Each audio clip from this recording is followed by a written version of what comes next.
अस्सलाम वालेकुम welcome back to stitch and style by Tansi Kannada YouTube channel. ನನ್ನ ಹೆಸರು ತನ್ಸಿರಾ ಅಶ್ರಫ್. ಇವತ್ತು ನಾನು ಈ ವಿಡಿಯೋದಲ್ಲಿ ನಿಮಗೆ ಒಂದು ಸ್ಟ್ರೈಟ್ ಪ್ಯಾಂಟನ್ನು ಯಾವ ರೀತಿ ಈಸಿಯಾಗಿ 5 ಮಿನಿಟ್ಸಲ್ಲಿ ಸ್ಟಿಚ್ ಮಾಡ್ಬೋದು ಅಂತ ಹೇಳಿ ನಿಮಗೆ ತೋರಿಸಿಕೊಡ್ತೇನೆ. ಅದೇ ರೀತಿ ಯಾರೆಲ್ಲ ನನ್ನ ಈ ಚಾನಲನ್ನು ಮೊದಲಾಗಿ ನೋಡ್ತಾ ಇದ್ದೀರೋ ಪ್ಲೀಸ್ ಸಬ್ಸ್ಕ್ರೈಬ್ ಮಾಡಿ, ಲೈಕ್ ಮಾಡಿ ಹಾಗೂ ಕಮೆಂಟ್ ಮಾಡಿ. ಅದೇ ರೀತಿ ಪಕ್ಕದಲ್ಲಿರುವಂತಹ ಬೆಲ್ ಐಕಾನನ್ನು ಕ್ಲಿಕ್ ಮಾಡಿ. ಆವಾಗ ನಾನು ಯಾವುದೇ ರೀತಿಯ ಹೊಸ ವಿಡಿಯೋ ಹಾಕಿದ್ದಲ್ಲಿ ನಿಮಗೆ ನೋಟಿಫಿಕೇಶನ್ ಮೊದಲಾಗಿ ಬರುತ್ತೆ. ಅದೇ ರೀತಿ ನೀವು ಅದನ್ನು ಮೊದಲಾಗಿ ನೋಡ್ಬೋದು. ಸರಿ ಬನ್ನಿ. ಮೊದಲಿಗೆ ನಾವು ಕಟ್ ಮಾಡಿದಂತಹ ನಮ್ಮ ಪ್ಯಾಂಟ್ ಪೀಸನ್ನು ತೆಗಿಬೇಕು. ಆನಂತರ ನಾವು ಫಸ್ಟಿಗೆ ಬಾಟಮ್ ಪಾರ್ಟನ್ನು ನಾವು ಸ್ಟಿಚ್ ಮಾಡಬೇಕು. ಬಾಟಮ್ ಪಾರ್ಟಿಗೆ ನಾವು ಡಬಲ್ ಫೋಲ್ಡ್ ಮಾಡಿ ಸ್ಟಿಚ್ ಮಾಡುವಂಥದ್ದು. ಸೊ ಡೈರೆಕ್ಟಾಗಿ ಡಬಲ್ ಫೋಲ್ಡ್ ಮಾಡಿದರೆ ನಮಗೆ ಅದು ಆಚೆ ಈಚೆ ಆಗುತ್ತೆ, ಕರೆಕ್ಟ್ ಕ್ಲಿಯರಾಗಿ ಬರುವುದಿಲ್ಲ. ಸೊ ನಾವು ಫಸ್ಟಿಗೆ ಸ್ವಲ್ಪ ದಪ್ಪದಲ್ಲೇ ಇಟ್ಟಿದ್ದೇನೆ ನಾನು. ಇದನ್ನು ಹೀಗೆ ಸ್ಟಿಚ್ ಮಾಡ್ತಾ ಹೋಗಬೇಕು. ಕರೆಕ್ಟಾಗಿ ಅದರ ಎಂಡಿಗೆ ಸ್ಟಿಚ್ ಮಾಡ್ತಾ ಹೋಗಬೇಕು. ಸೊ ಒಂದು ಸ್ಟಿಚ್ ಮಾಡಿದ ನಂತರ ಮತ್ತೊಂದು ಎರಡು ಕಟ್ ಮಾಡಿರ್ತೇವೆ ನಾವು ಎರಡು ಸೈಡಲ್ಲಿ. ಫಸ್ಟು ಒಂದು ಸೈಡ್ ಸ್ಟಿಚ್ ಮಾಡ್ತಾ ಹೋಗಬೇಕು, ನಂತರ ಕಂಟಿನ್ಯೂ ಆಗಿ ಇನ್ನೊಂದು ಸೈಡಿಗೆ ಸ್ಟಿಚ್ ಮಾಡ್ತಾ ಹೋಗಬೇಕು.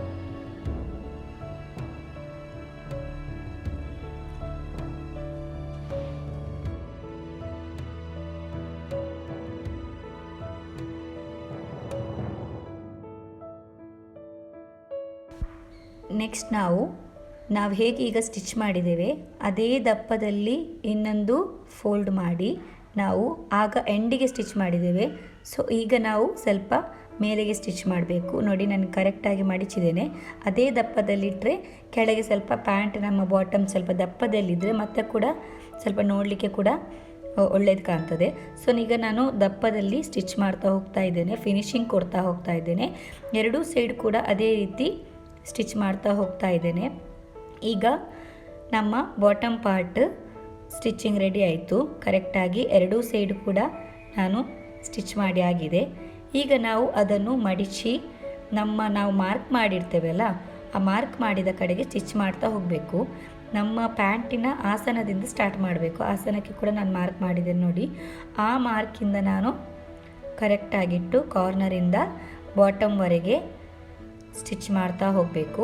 ಅಲ್ಲಿ ನಾವು ಇಡುವಾಗ ಕರೆಕ್ಟ್ ಇಡಬೇಕು. ಕಾರ್ನರಿಂದ ನಮ್ಮ ಈ ಬಾಟಮ್ ನಾವು ಎಲ್ಲಿ ಮಾರ್ಕ್ ಮಾಡಿದ್ದೇವೆ ಅಲ್ಲಿಗೆ ಸ್ಟಿಚ್ ಮಾಡ್ತಾ ಹೋಗಬೇಕು.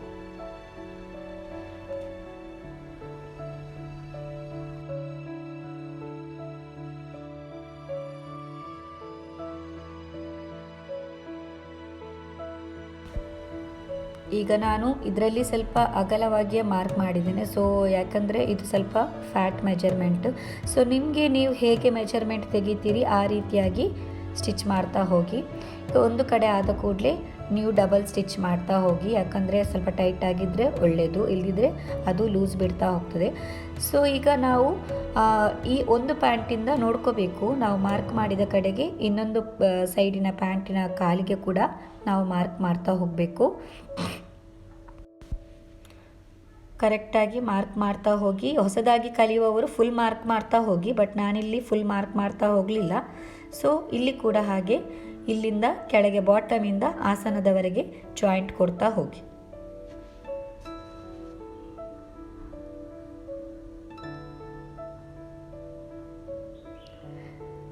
ನಾವು ಸ್ಟಿಚ್ ಮಾಡುವಾಗ ಕರೆಕ್ಟಾಗಿ ಇಡಬೇಕು. ಸ್ವಲ್ಪ ಆಚೆ ಈಚೆ ಆದರೂ ಕೂಡ ನಮ್ಮ ಪ್ಯಾಂಟ್ ಆಚೆ ಈಚೆನೇ ಆಗ್ತದೆ.